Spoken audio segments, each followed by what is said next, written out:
Let's go to Deuteronomy 33, verse 16. This is a moment where Moses is at the end of his life and he gives blessings to the tribes of Israel.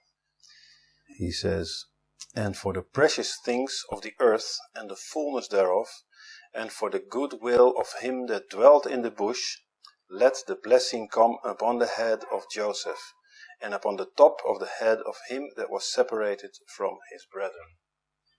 So he gives here a blessing to Joseph, and especially the last part of this verse, upon the top of the head of him that was separated from his brethren. It sounds a bit strange, on the top of his head, but if we go to the blessing of Jacob, who did the same thing at the end of his life, he blessed all his sons. In Genesis 49, verse 26, we see almost the same words. There's one little difference which makes clear what Moses means with the top of the head. "They shall be on the head of Joseph, and on the crown of the head of him that was separated from his brethren." So though Moses says on the top of his head, Jacob says on the crown of the head. He was wearing a crown, and he was mainly wearing a crown in a spiritual sense, as we will see. But that is very interesting in detail that we find here. He was truly crowned. So why did God give the birthright blessings to Joseph? That's to begin with the question here. Why? And it is in both these verses given. Because, as it says, he was separate from his brothers. And if we read this, we think right away of the fact that he was separate. He was in Egypt. He was away from them. And that's what it means. Well, that's what it means, obviously, but that's only the surface, the outside meaning. There is a deeper meaning why he was separate.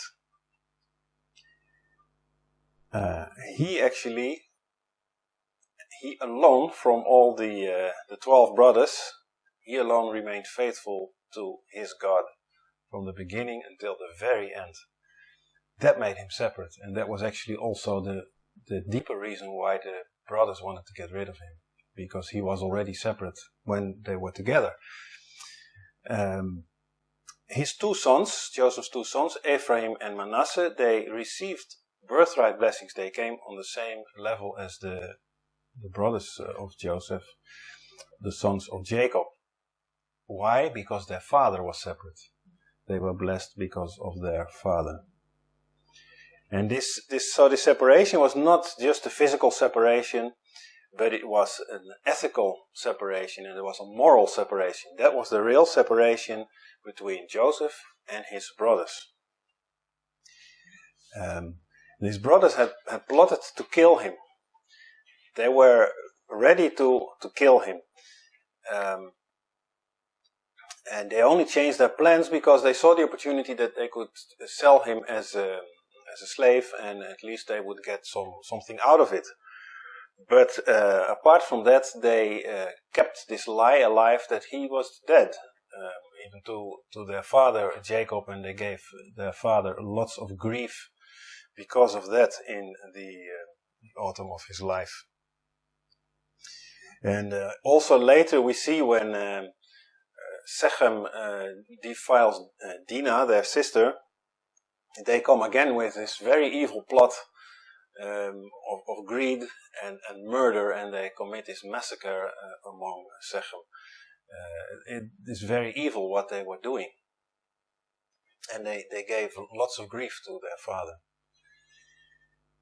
Now the word that is used here for separate, it's in the English translation, it's what we get. He was separate, and we will read it in a moment from Hebrews as well. So also in the Greek you will find this word separate, but in the Hebrew there is another word used, and I want to just show this. This is called, the word is nazir, separate. So that's the nun, the zayin, the yod, and the rosh. So it's written like this, nazir. And nazir, it sounds maybe familiar because we know it from Nazarite. A Nazarite is someone who's separate. But he's not separate because he moves away from the others. He's separate because he's consecrated. And that is the deeper meaning of the word. It is consecrated. And if you see this word, and it's particularly this word that is being used here in Deuteronomy 33 as well as in Genesis 49, this shows that he was separate in a way that he was consecrated to God. This is what caused the envy in his brothers, why they wanted to get rid of him to begin with. They envied him. He had something they didn't have, and they saw also that their father liked it a lot, and they were jealous. They wanted to get rid of it. But he was consecrated, and when I saw the meaning of this word, I had to think obviously of the consecrated bride, because it fits very well in the period where we are now, between the ascension of Jesus and the first of the fall feasts, which will be Rosh Hashanah, the calling of the home calling of the bride. In between this period, the bride is exactly that. She is separate. She's still in her father's house. She's still among the people she was always with. But she is now no longer, she doesn't belong to them any longer. She's separate. She's consecrated. So that should be our position in this world. And so in that, Joseph is a perfect example of what the New Testament describes of being in this world but not of this world, as Jesus puts it in John 17. And even in James 4, verse 4, it is written, know ye not that the friendship of the world is enmity with God? Whosoever therefore will be a friend of the world is the enemy of God. So that is how Joseph was in his family. He was a friend of God. Like his father Jacob, like Isaac, like Abram, he was a friend of God. And therefore he was automatically in enmity with the world. And his brothers were not friends of God. They became his enemies in so much they wanted to kill him.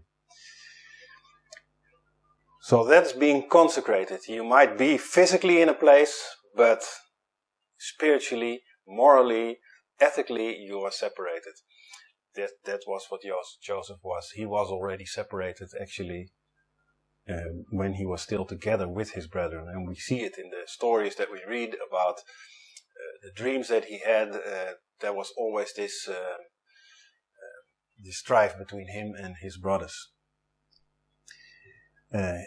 And now he was physically separated because he was sold to Egypt, lived there. And he was very much like other men in the Bible that we read, like Daniel in the court of Nebuchadnezzar in Babylon, or like Obadiah in the house of Ahab. They were separated. Lot in Sodom is another example. Joseph had something very, very special, and we've talked about Joseph in the past as well, but as I was reading this week, somehow it hit me deep how close he was with God. And if you really analyze it a bit, it's really touching. In Hebrews 11, the faith chapter, he is the one who's mentioned there. None of the 11 brothers that he had is mentioned there, but he is mentioned in the line of Abram, Isaac, Jacob. The next one is Joseph, and then follows Moses. So he is in that line of men that walked in faith with the Lord. And in verse 22 he is mentioned, and it says there, by faith Joseph, when he died, made mention of the departing of the children of Israel, and gave commandment concerning his bones. It is a very strange sentence if you think, okay, he had faith, yes, we get that, but then it says when he died, he made mention of the departing of the children of Israel and he gave commandment concerning his bones. Why is this so important? Well, we'll see in a minute that this shows that he had a very powerful faith unto death. His whole life he stayed very close to the Lord. And these words are very meaningful. And they come from Genesis 50. That is Genesis 50 verse 22 speaks there about the end of Joseph's life. It says, and Joseph dwelt in Egypt, he and his father's house. And Joseph lived 110 years. And Joseph saw Ephraim's children of the third generation. The children also of Machir, the son of Manasseh, were brought up upon Joseph's knees. And Joseph said unto his brethren, I die, and God will surely visit you, and bring you out of this land unto the land which he swore unto Abram, Isaac, and Jacob. And Joseph took an oath of the children of Israel, saying, God will surely visit you, and you shall carry up my bones from thence. And so he died, being 110 years old, and they embalmed him, and he was put in a coffin in Egypt. And that concludes the book of Genesis.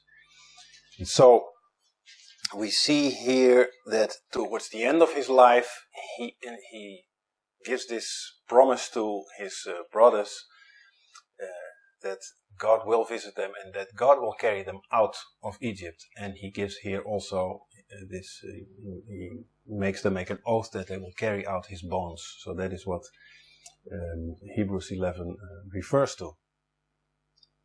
They had it at that moment. They had it very good in Egypt. Joseph was the top of the hierarchy in the land, next to Pharaoh, and they got all the privileges and they had everything. So there was no reason for them to think about leaving. So, and if we know the story of Jacob with his whole family, going from one place to the other, the strife they had with Shechem and all this, they were probably not really thinking of returning. They were happy. They had a place now where they had privileges and they had a good life. So, but Joseph is saying, no, God will visit you and you will be led out. Again, we pick a verse from Genesis 45. I just take some parts now, but to get an idea, in verse 7 and 8. This is after his brethren have come to him and they have recognized him at the end. You see that Joseph is not mad at them for all the things that he got. No, he sees that above all, this was God's will. It was God's working. And he says there, and God sent me before you to preserve you a prosperity in the earth. So he didn't say, you sent me, you sold me to Egypt. No, God sent me to go before you so that I could prepare the prosperity and to save your lives by a great deliverance. So now it was not you that sent me hither, but God. And he had made me a father to Pharaoh, and the Lord of all his house, and a ruler throughout all the land of Egypt. He recognizes it's all God's doing. And he is in God's will and in God's plan. And so God will continue with his plan. And he will continue also after his death by leading his brethren out to the promised land. The land that he had promised to Abram, Isaac, and Jacob. You never read anywhere that Joseph was angry or bitter about what his brothers had done to him. And that shows something, of course, not only about his character, but especially about his faith. He saw that God was at work. He didn't see the surface that we usually see, the people and how they respond. He didn't act on emotions, but he acted on faith. And it comes out also when he sees his brothers, when they don't yet know who he is, and at some point he has to cry, but he he then separates himself. He goes to another room where he cries, and after he has expressed this emotion, he washes his face and he returns. So he does not allow his emotions to take control of the situation. He stays in faith. And when he cannot control his emotions, he just draws back to deal with it, so to speak, and then he returns and he continues in God's will. With the words he speaks on his deathbed, he shows how strong his faith is. And there are three things that he shows. First of all, that he is certain that God will fulfill his promises. He has seen it obviously in his own life, but he is certain that God will continue afterwards. Second thing he shows there is that he continues to identify himself with Israel, with his own people, in spite of their rejection and in spite of the prosperity that he is enjoying in Egypt. He remains a true Israelite. He remains one of the people of God. So that's a very powerful thing that he shows there. Never to get used to the world you live in too much and forget where your true citizenship is. And thirdly, he knows his eternal destiny. I will get to that, why this is so, but this is also something very powerful in his faith. So these three things: the certainty God will fulfill his promises, continuing to identify himself with God's people, with his true citizenship, and knowing his eternal destiny. These three things come out very strong in his last words. So I want to go over these three and highlight this a bit. So the first thing, the certainty that God will fulfill his promises. And most people in Joseph's case would have lost faith. They would have lost hope, and they would have been very bitter. He went through a lot. He was, as a young man, rejected by his brethren, and he basically lost everything and grew up in a strange land. But he kept the faith, and because he kept the faith, God could continue with him. If he would have done what most people would have done, he would have been angry and bitter and this and that. God could not have continued with him. God would have chosen someone else, obviously, but God could continue with him because he kept the faith. He went from the pit to Potiphar, and he went from prison to Pharaoh. He made jumps that you cannot even imagine in this society. And he was then in a land of foreign gods. Idolatry was what kept Egypt driving and thriving. And we see it until this day. All their architecture, their buildings, their hieroglyphs, everything is filled and drenched with gods and with the afterlife and all these idolatrous things. And he was at the very top, next to the Pharaoh, but he kept the faith. He never embraced these things. And it is, you see here, the grace of God. How could someone who rejected all this idolatry be the second next to Pharaoh, who was, by the way, considered a god himself?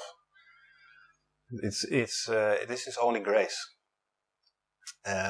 His testimony was always strong, and it comes out in some very nice details. One I want to read from Genesis 43. It's in verse 19. It is where the brothers they come to visit him, and they are sent home with provisions, and they still, of course, don't know who Jacob is at that time, and so they are dealing with Joseph's steward, his servant. Verse 19 says, "And they came near to the steward of Joseph's house, and they communed with him at the door of the house." Now, Joseph's brothers were afraid. They was a very delicate situation. They were in a strange land. They had to depend on the goodness of the Egyptians to sell them food and not to just kill them or whatever. So what does the steward say, who is obviously an Egyptian? In verse 23, and he, the steward of Joseph, said, "Peace be to you, fear not." Now here you have 11 men, young men, who are, this is the house of Israel. These are the 12 or 11 of the 12 tribe leaders that would form all of Israel, the people of God. And here is an Egyptian, and the Egyptian says to them, "Fear not." Why? Your God and the God of your father hath given you a treasure in your sacks. And I had your money. And he brought Simeon unto them. So here the Egyptian has to assure them that their God is with them. So you can see how much Joseph was testifying in this strange land. He was not only not accepting the Egyptian idols, but he was a living testimony of his God. And this is very powerful if you think of it. I'm sure he had evangelized all the people around him. They were all believers in the God of Israel. And so by reminding his brethren of God's promises to say, he will lead you out of this land, he will visit you and lead you out of this land, he made sure that they would not begin to feel at home in Egypt. As I said, at that time they had it very good. Of course, God would help them to not feel at home, because a few generations later it wasn't such a pleasant situation anymore. But at that time they could have felt at home, they could have married Egyptian women and just mingled there, and Israel would be lost. But in spite of all this peace and prosperity, no, Joseph says, God will visit you and he will lead you out. And that's really a message to us in this world. When things go well, when there is prosperity, it's very easy to forget your true citizenship. Joseph gave them assurance that God would continue after Joseph would have died. And they must have been afraid, because they were there in this position because of Joseph, because Joseph had his high positions. They must have thought, yeah, well, when Joseph dies, who's going to care about us here? They might kick us out, kill us, whatever. So Joseph does not give them any assurances on that side. He doesn't say the Pharaoh will take care of you, I've made the provisions in this. No, he points only to God. God will visit you. He will continue with you. Trust only God, not man. And we see, of course, eventually it comes out. They can't trust man. They become slaves. But this would be much later. So situations can change to the positive or to the worse, but God doesn't change. And that is basically what Joseph is telling them. He refers back to Abraham, Isaac, and Jacob, their father. He says, God is working. He is busy with his plan. And we are somewhere in it, and he will continue. God is alive. Although I will die, he says, I die, but God is alive. He will continue. So the certainty of the promises that God will fulfill, this is one thing that he communicates to his brethren, and it's one thing that kept him, of course, so strong. He saw God was working. The second thing is that he continues to identify himself with God's people and not with Egypt, where he lives. When Joseph entered Egypt, he was the lowest in society. He was a slave in Potiphar's house. And slave is the lowest in the Egyptian society. They had very much classes in their society. They took care of their slaves, by the way, very well, because they were useful assets. So they took care of them, but they were low in the sense that they could be easily replaced, and they had no hope for an afterlife or things like that. This was only preserved for the kings and the priests. On top of that, he was a Hebrew, and Hebrews, they had not a good name with the Egyptians. For example, in Genesis 43, in verse 32, you see an interesting thing. This again, it is when the brothers, they visit Joseph. They don't know yet who Joseph is, and they go and eat there. And you see that they set the table, and they set on for him, that's for Joseph, by himself, and for them, that's his brothers, by themselves. So they were separated. They didn't sit all at the same table, but they were separated. Why? Because the Egyptians, because the Egyptians might not eat bread with Hebrews, for that is an abomination unto the Egyptians. So Hebrews were considered like animals. You don't go and eat with them. They had to be separated. So when Joseph entered Egypt, that is what he was. He was Hebrew, he was a slave. He was the lowest. He was someone you would not associate with. But by the time his brothers came to buy food, he was inferior only to the Pharaoh himself. Other than that, everyone was below him, so to speak. And the Pharaoh, the kings of Egypt, they were considered demigods. This was the highest status, together with priests. They were on the same caste. This was the highest level you could have. So he had gone from the lowest to the highest.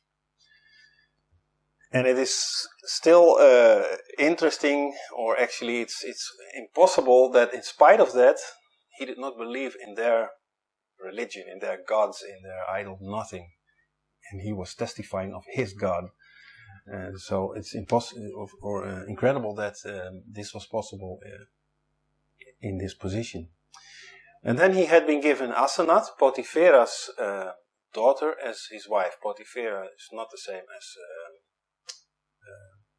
Potiphar, where he was first as a slave. Potiphar was a priest, so he was one of the equal to the kings, highest class in society. Potiphar's daughter was given him to wife. Potiphar was a priest of On. And we'll get to this also in a minute. So Joseph could not have gotten higher, and he could not have gotten more powerful than that.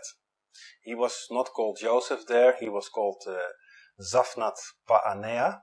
So he really had an Egyptian Pharaoh's type name, king's name. And in spite of all these things, he wanted to be identified with Israel, with the Israelites, with the Hebrews. In life, as he was testifying, but also in death, because he said, "You take my bones away out of this land."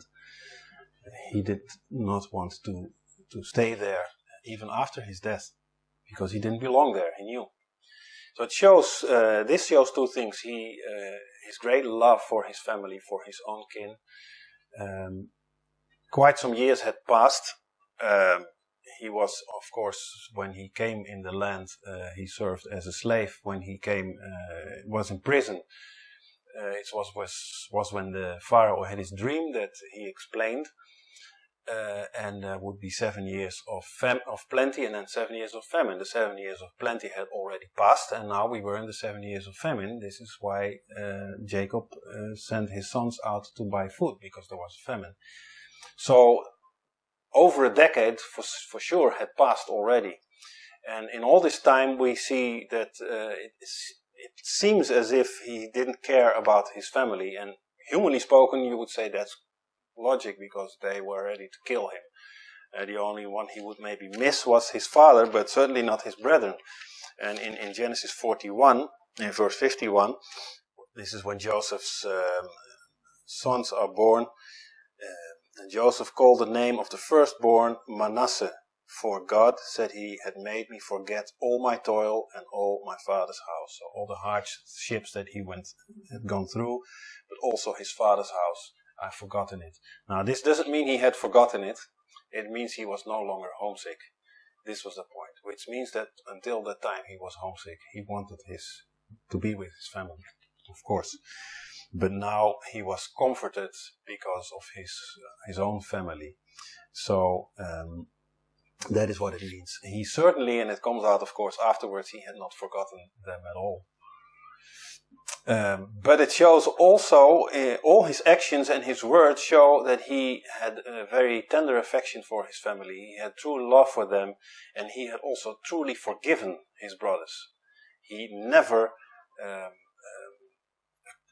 accuses them of anything. On the contrary, he comforts them. He makes sure, he says, it was not you, it was God who did all this. So he shows a type of forgiveness that is very rare in men. It is a type of forgiveness actually that we read of, that God shows, to truly forgive and forget. And Joseph, obviously, he's a type of the Messiah, so it's not strange that we see these things here. Joseph loves his family, who has treated him so bad. He loves them more than the Egyptians, who have treated him so well. This is a very interesting contrast to see. He is looking not at the physical, he's looking at the spiritual. He's looking at what God is showing him. And he's seeing the situation, his life, and all the people around him through God's eyes. The other thing that he shows is his unwavering faith. And really, I've been thinking the last couple of days about his walk with God. It must have been so strong. He had a faith in the God of his fathers. It is so appropriate that in Hebrews 11 he is mentioned in the list of Abram, Isaac, Jacob, Joseph, Moses. He and only he is mentioned there, and none of his 11 brothers. Every human reasoning would say he would have lost his faith being dragged in that way out of his family at a young age. Normally you would forget about all this. But he kept his father's faith. It had not been shaken because of the treatment that his brethren gave him, and also not of his residence in Egypt, a land of foreign gods. He remained faithful unto death. And he was a living testimony. Well, we read already this story about the steward. Let's have another remark where we find how strong his testimony was in Genesis 41, verse 38. And that's why I say, I'm sure everyone around him, he had evangelized them in his faith and told them about his God. Because what happens when Pharaoh accepts him after he has explained all these dreams, Genesis 41, verse 38, and Pharaoh said unto his servants, can we find such a one as this is, a man in whom the Spirit of God is? So Pharaoh recognizes the Spirit of God, and he's talking about Yahweh, is in Joseph. And he respects it. And Pharaoh keeps respecting this until the end. He never says, no, you have to give up your God and serve our gods. No. He respects Joseph's faith because he sees that it is true. He sees the power of this God. I mentioned before Joseph, he was given Asenat, Potiphar's daughter, as a wife. And there you could say, well, here we have him now. We see that he has a human side, and he did not stay in the plan of God, because of course it would be later that God would tell Moses as a commandment not to marry foreign women, because they would serve their gods, and this is one of the things that Solomon violated on a large scale. So here was Joseph in this foreign land, and now he was marrying one of those women there. On top of that, the daughter of a priest. So a priest obviously to all these Egyptian gods. So how could this fit God's plan? And the story behind it is that actually he was he did not even want to touch Asenath before God had touched her. And the story of Asenath is actually showing again the strength of Joseph's faith. And we talked about it a long time ago, and we'll leave a link in this video to the story of that and to the document that you can download to read it. But to give a short summary of this, because it's really a beautiful story. If there is one story in the Bible that is very at the same time spiritual, at the same time very romantic in nature, it's the story of Boaz and Ruth. But I think this story, it's not in our Bibles, but it goes beyond this even. And it shows also that if a man walks in the will of God, God will arrange his life to every detail.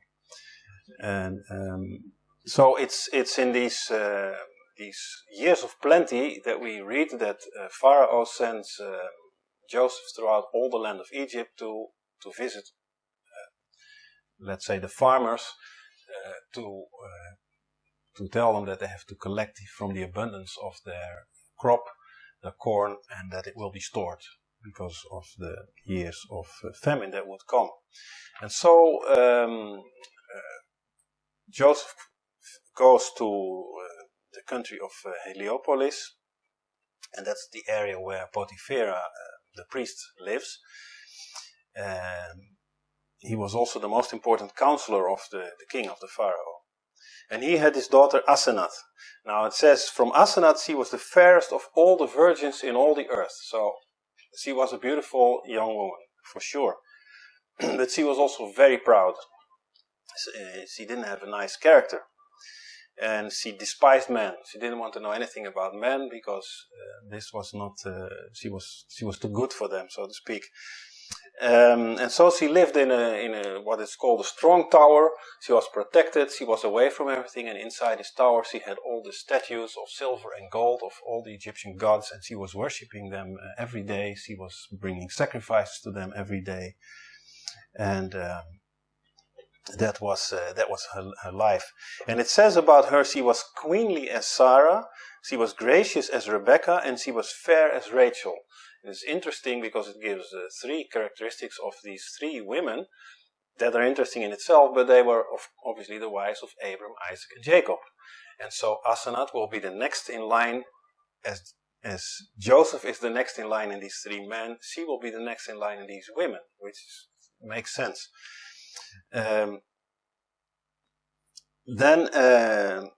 Joseph comes there, and the message goes, of course, ahead of him that Potiphera knows that Joseph will come. And so Potiphera is very happy that Joseph will come to his house, and he calls his daughter because finally he thinks this is the highest next to Pharaoh. Now I have someone that my daughter surely will want to marry because he cannot get any higher. And so he calls his daughter. He says, Joseph, listen to this, the friend of God will come here. This is Joseph's reputation. This is who he was.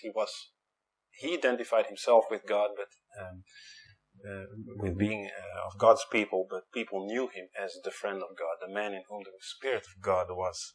He was a living testimony. And so he says to his daughter, I will give you to him as his wife. And she says no. He is a captive. She knew the story. He was a Hebrew. He can never be my husband. Only the son of a king, the true son of a king. And she doesn't want to know anything. And so she goes back in her strong tower, and when Joseph approaches, she peeks out of the window and she sees him. And when she sees him, she's in love right away. Joseph must have been a very good-looking man. And so now she has said this, but she feels something quite different. So Joseph enters the house and she comes down to see him. And it is Potiphar who says to his daughter, kiss him, kiss his hand, probably, I don't know how the customs exactly were, but go and kiss him.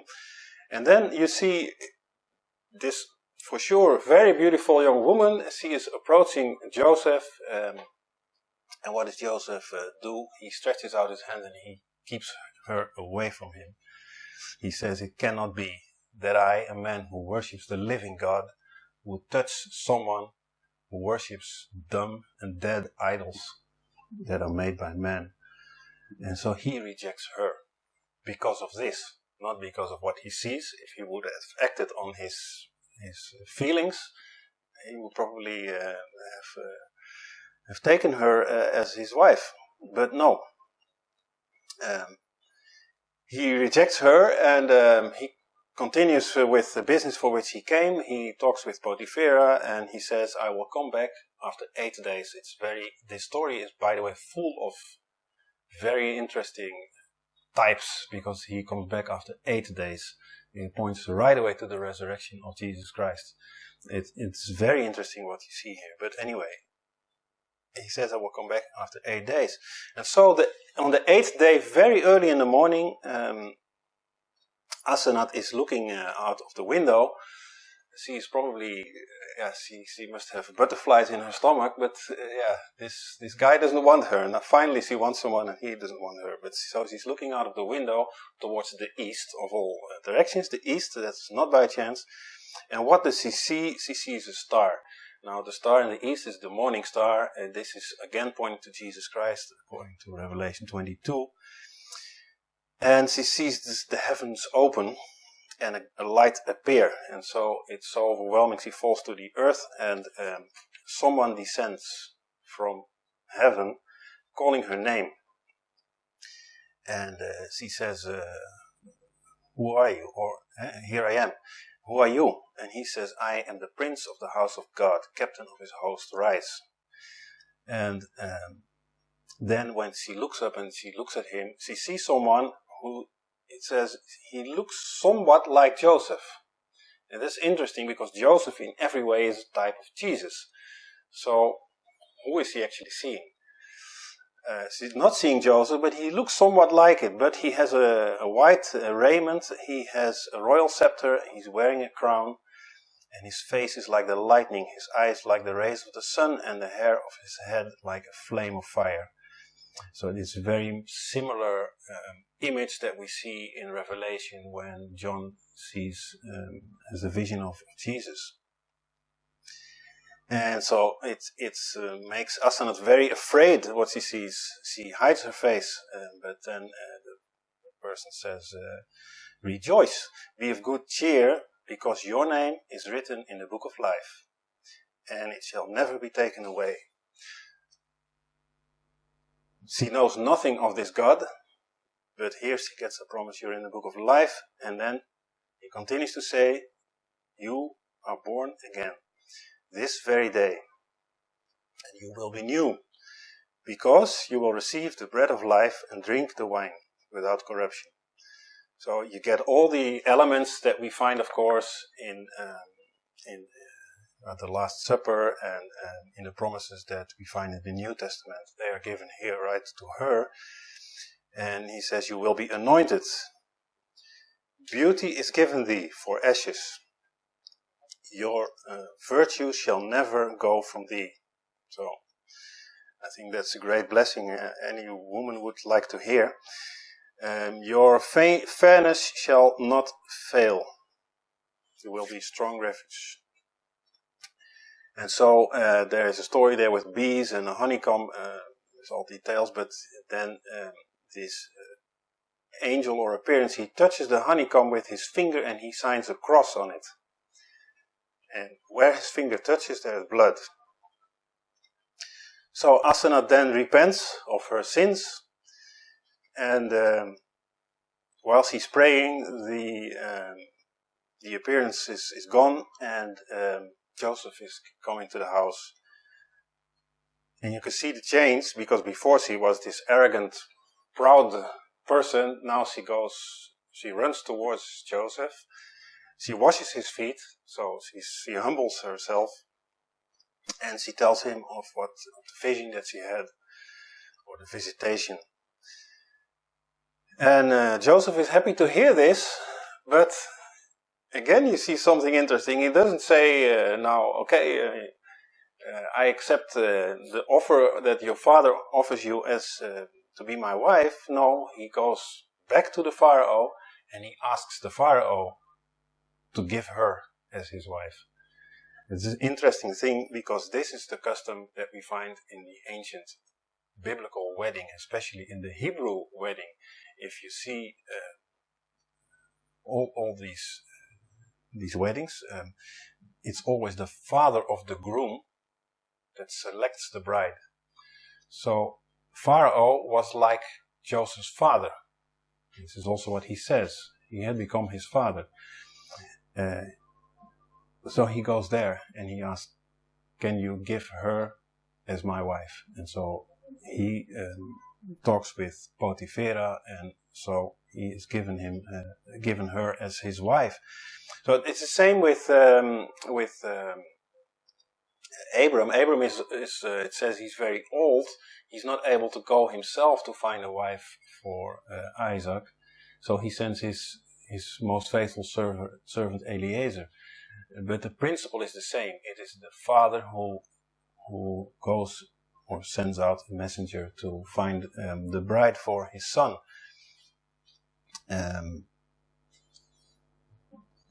So this is what happens, and then they get married. It's a feast for 7 days, by the way. It's not Egyptian custom. And then they get new names. Joseph is called the Son of God, and Asenath, the daughter of the Most High King. So you see that in this also Joseph remains faithful and obedient. He allows God to arrange whatever God wants to arrange in his life, and he does not make his own decisions. So even in this, we see the strength of his faith. The third thing that I mentioned was the eternal destiny. He knows his eternal destiny. He sees his place in history, in God's plan, in his life, but he also knows that there is more. He gives the commandment concerning his bones. His brethren had to swear an oath to carry his bones with them when they would go to the promised land. In this he shows that he knows that God's plan would continue after that, and that they would leave Egypt, as God had told already to Abram. This was not their home. But it also shows that his testimony would carry on after his death. The Egyptians, they were obsessed with the afterlife, and as I said, everything they were doing was aimed at this afterlife. They had all kinds of rituals and customs, this embalming and mummification and all these things. Everything was purposed for the afterlife, which was only for the chosen few actually to reach. And normally Joseph would have followed the same thing. He would have, they would have probably mummified him and put him somewhere in a grave in the Valley of the Kings, for him to enter this afterlife. But he did not want to have any part of this, obviously. He did not want to end up there. He did not believe in it. He did not believe in the gods or in any of this. He knew his eternal destiny. And as Jesus says in John 6, verse 40, "And this is the will of him that sent me, that everyone which seeth the Son and believeth on him may have everlasting life. And I will raise him up at the last day." Joseph knew this. And so he wanted to stay with his family and not to be identified with Egyptian gods and Egyptian afterlife and all these things. He knew there was immortality of the soul and the resurrection of the body. And for us, these things are all obvious because we can read them in the New Testament, but obviously that was not accessible back then. But he had this revelation in 2 Corinthians chapter 5, verse 1. It says, "For we know that if our earthly house of this tabernacle were dissolved, we have a building of God, a house not made with hands, eternal in the heavens." He was aware of this eternal destiny. And it is so beautiful to see that at the end of his life that has gone through these great depths and to great heights, that he is not bitter, he does not regret anything, he does not have the feeling that he missed anything, he is not sorry that he cannot reach this promised land that God promised to his fathers. He is content. He knows that in everything he stayed faithful, that God fulfilled his plan in his life, in every detail actually, and that his legacy was that God could continue now with his people. I had to think of the words that Paul speaks. I think he could have spoken them as well. I ran the race and I kept the faith.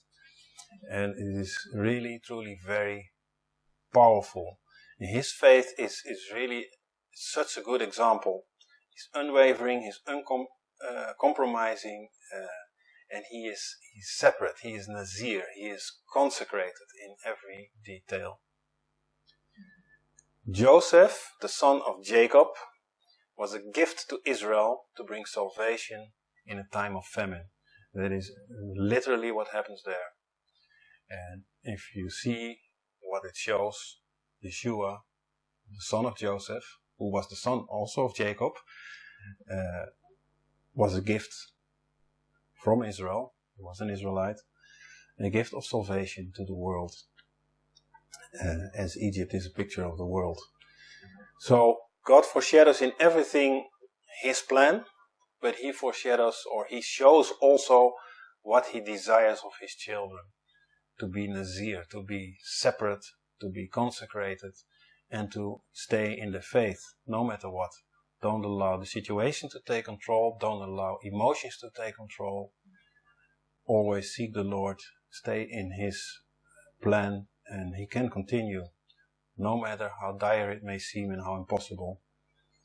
It's the most powerful testimony to others also, as we see that all the Egyptians around him, including Pharaoh, they respected the God that he was representing. I've been reading a lot about this this week, and it leaves you with the goosebumps at many places, and so it's really something to meditate on a bit more, I think. Amen.